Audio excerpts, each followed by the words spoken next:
guys, so we're gonna sit and do my skincare. Basically, I'm gonna sit here and do my skincare with you while I show you what I've been using recently. I have started like reusing this Minimalist 10% vitamin C. I kept it on the back burner and I just want to let you know how impressed I am by this for not oxidizing. I have had this, like I bought it a while back, then I started using it a couple of months ago, took a break in the middle. Actually, I should start applying it while I talk to you because otherwise my skin will start drying up. I know some of you do get irritated when I like put the dropper to my face, but you guys, when I do this and then put it on my face, I feel like tab tak aadha vitamin C will just drizzle off my face. Like, am I doing something wrong over here, or do you also have the same experience when you're using a serum with a dropper, like something that is super runny? And don't worry, my skin might look a little bit red as I'm putting this on, and that is just because of like the action of me putting the product on.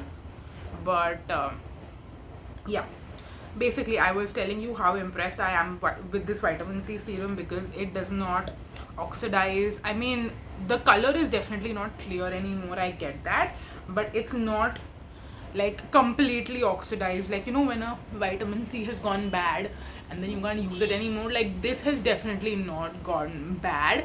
So I feel like the shelf life of this one is really amazing, and I've already spoken like quite in depth, to be honest, about how amazing this one is in my short form content. But just to tell you like briefly, whenever I use this regularly for a couple of days, I immediately notice that my skin is just glowing, like without any skincare on, like just nothing on my skin, and I still feel like my face looks super radiant. So it's just not the skincare you're putting on your skin, it's also once it's washed off, and you know, when you're wearing a makeup or when you're barefaced, how does your skin look without any skincare, and how are the products actually benefiting your real skin is definitely like a telling sign. So this is definitely something I'm going to continue to have in my routine even after this bottle is out. I think I still have maybe 2 to 3 weeks of use on this, maybe not 3 weeks, maybe like 2 weeks. I'm not sure how long this is going to last, but I hope it lasts a while because Minimalist does not go on offers and it's still relatively affordable. Anyway, let's move on to our next product, which is a moisturizer. So when I'm using a vitamin C serum, I try to incorporate maybe like niacinamide in a moisturizer form. This is the one by Plum. It is their rice water and niacinamide 2% clear moisture gel cream. Now I will tell you why I have this. When I bought it for the first time, I accidentally bought two.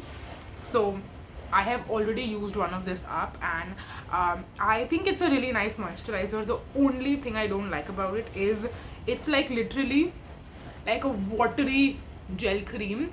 So even though it is hydrating, sometimes it just feels like it is like, I want a little bit more like how do I say, like I don't want it to be so watery and like super duper thin. I want it to be a little bit thicker. Like if you have tried out the Dr. Sheth's oil-free moisturizers, like those have some thickness to them. Even the Dot & Key ones, which I'm currently using, if you have tried any of the Dot & Key moisturizers, like the vitamin C one or the green one or the blue one, like all of them, they have some sort of thickness on the skin.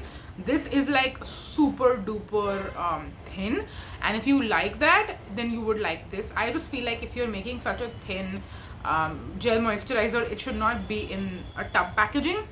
It can be a little bit more messy versus if it is maybe in a tube or something, or even like a pump, something of that sort. I think it would be more easier to use. I know it's just easy to put it in a like tub packaging, but that's just my 2 cents on that. This product is not like new anymore, so I'm sure a lot of people have tried it out, and if you have tried it out, then let me know your thoughts on this. Do you find the packaging to be cumbersome? Do you like the texture of the product? It's not my personal favorite, so I think once I run out of this, I don't see myself repurchasing this at all. I think there are a ton of other gel moisturizers out there. You get different weights, different textures and consistencies, so definitely you can go with the one that you like the most. So that was that. Next, we are using the Dermaco C-Cinamide Radiance Sunscreen Aqua Gel. Now, typically, because I already got my vitamin C and my niacinamide through my 2 other products, I wouldn't use this one specifically, but because I opened it, I do want to finish it up, and I'm also counting how many days this lasts me for like my sunscreen usage video, where I tell you how many uses you can get out of one bottle of like my favorite sunscreens basically. So because I am in the process of working on that, and also I don't like to start using a product and then leave it midway and then come back to it later, like that kind of stuff. So I will completely use this one up.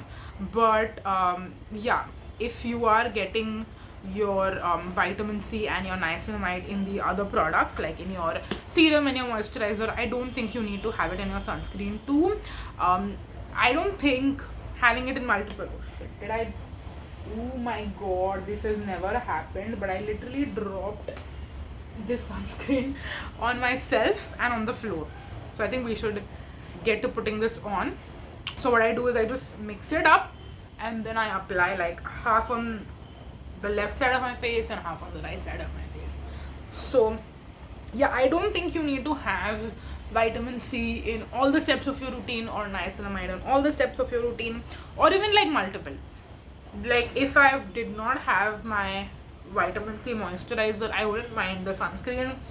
If I didn't have the gel moisturizer with niacinamide, I don't think I would have minded the niacinamide in my sunscreen too again.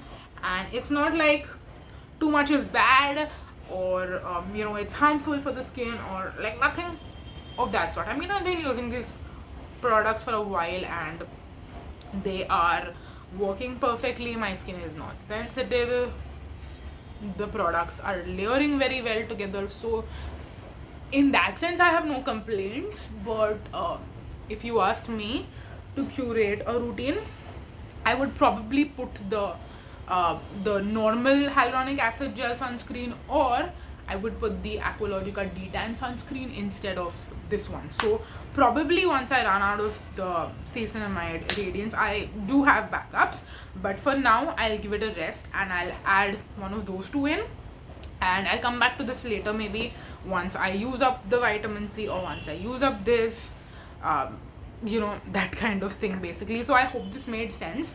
I just wanted to preface that very specifically, because someone else who might be watching it might be thinking, oh, do I need to have multiple products with the same active ingredient?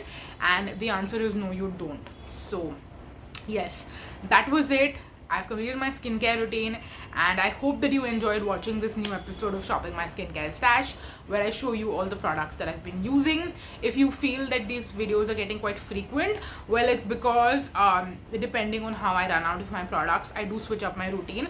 So like I used up the Foxtail Niacinamide, I used up some moisturizers and some sunscreens recently, so we have to swap that out, right? So whenever I do swap it out, I do an update for you guys. So yes, that is it. I hope that you enjoyed, and of course if you have any questions about any of these products or any other routine specific questions, do leave them down below in the comment section. But yes, that is it. Thank you so much for watching.